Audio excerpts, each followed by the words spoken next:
Hello everyone, welcome back to Redstone, a beginner's approach. I am Zerul, your conductor of today's train wreck of an episode. Today we're going to go ahead and start building on the first group. So we went over a lot of the basics along with the different devices used in circuits. So we're going to go and start by playing around with logic gates. Now, the first thing I want to say to everyone here is don't get put off by the term logic gate.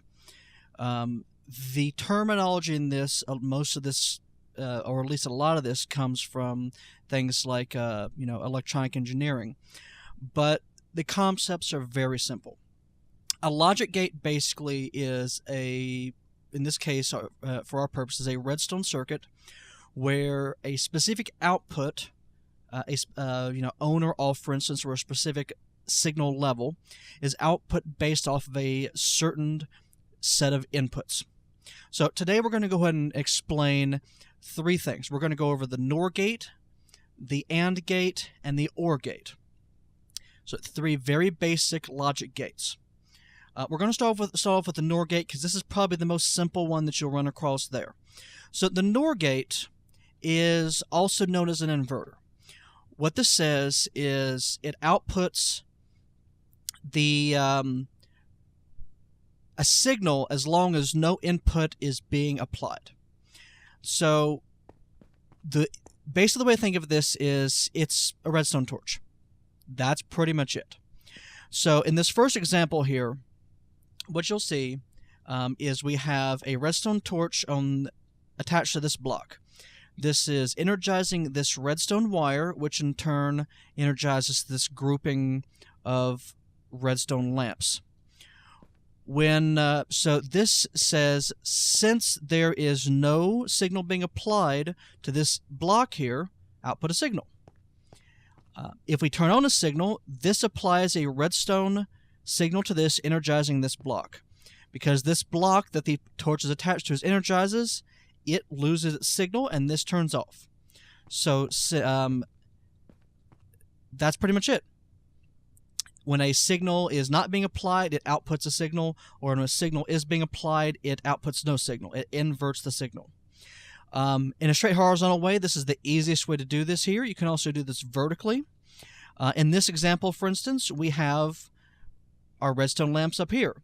And we have here a series of redstone dust, which is being energized, giving primary power by the redstone torch below it. The redstone torch, in turn, has a redstone wire going into it. So when no signal is applied, the torch lights on, the redstone block above it energizes, the redstone wire turns on, and this turns on in response. When we apply a redstone signal to this, the torch turns off, that doesn't get any power, that doesn't get any power, and that doesn't get any power. So you can take it vertically as well as horizontally. So it inverts the signal. So that is a NOR gate. Very simple. For instance, if you want say example, a redstone piston door.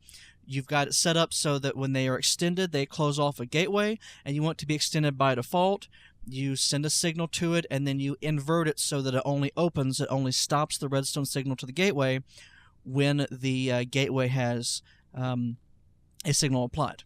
So we'll eventually, when we get past all the different stuff, we'll go ahead and I'll show you how all that works. I may do a one-offs here every now and then here, showing off different, very basic designs and that kind of thing.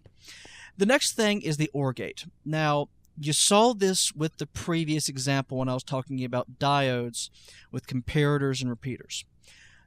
The OR gate simply says when a signal is applied to any of a set number of inputs, the output turns on. So in this case, if we turn on 1 or 2 or 3, this turns on. In this very simple example here, we have 3 inputs, and we don't care about whether or not we get backwards communication along the line there. We don't care about the fact that this over here is energized when this is not on. All we care about is the fact that this is turned on. One of these switches is turned on as well there. You can use diodes to make it so you don't have that backwards communication along the line there. Another thing you can do is you can do this. So in this case, let's say that we got this set up here. We have 3 blocks, each of which is going to be getting a potential power source. And when it powers that, it powers this dust, which ignites that, like so. If you had as long as you've got something that will push a strong power into this, like a switch or a button or something like that, it'll energize this and it won't exit the other sides. Similar to using a diode. In fact, you'll probably use repeaters for this kind of thing, but that's pretty much it there. You can also do vertical OR gates. Now, this is not the cleanest design, and I do recommend everyone who's interested in this check out the Minecraft wiki. There are plenty more designs for these kinds of things here. Very comprehensive in its information there. But let me show you what I've done in this case. So what I have here is I have a redstone up here with some wire. Now, what this is right here is we have a torch on this block, like so, providing power to that block, which turns off that torch, which means that this block gets no power and that gets no power. When any redstone signal is applied to this, it will energize this block, turning off that torch, turning that torch on, and then providing power to that chain there. In this instance, the simplest way is with a direct line, like so, with that switch. But if you do this one as well, this gets primary power. This is in the secondary power zone, so it has power that travels that way, and it does the same thing. So, either one of these can be on. If A or B is on, then C will have an output. So this is the OR gate. The last one's a little bit more complicated. This is the AND gate. So what the AND gate says is that if multiple sources of input are all enabled, then the output will be enabled. So these are almost always done using pairs of torches. So in this first example here, you have 2 torches sitting on this, and there is a switch attached to each. By default, the torches are on, which provides power along this entire line, powering this block and turning this torch off. If we turn this off, or rather, more specifically, if we flip that switch on, this torch turns off, but because we have the other torch in place, the power still goes through, and this chain still goes through. When we apply power to both these blocks, both torches cut off, the power through this is cut off, which means this is free to energize this, and then this turns on. So this only turns on when both switches are turned on, when both sources of redstone signal are applied.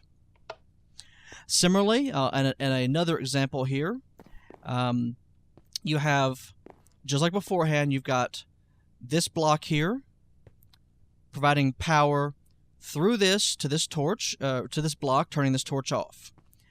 You also have this block under here providing power to this. And you'll see that since this block, or since this torch is under there, that block above it is getting power, which in turn energizes this redstone wire, which in turn turns that off there. So similarly in this one, we have to turn off both torches for this torch to activate and the signal that goes through. And again, there are many other types of designs, compact and large scale, and a lot of these can be expanded in great ways there.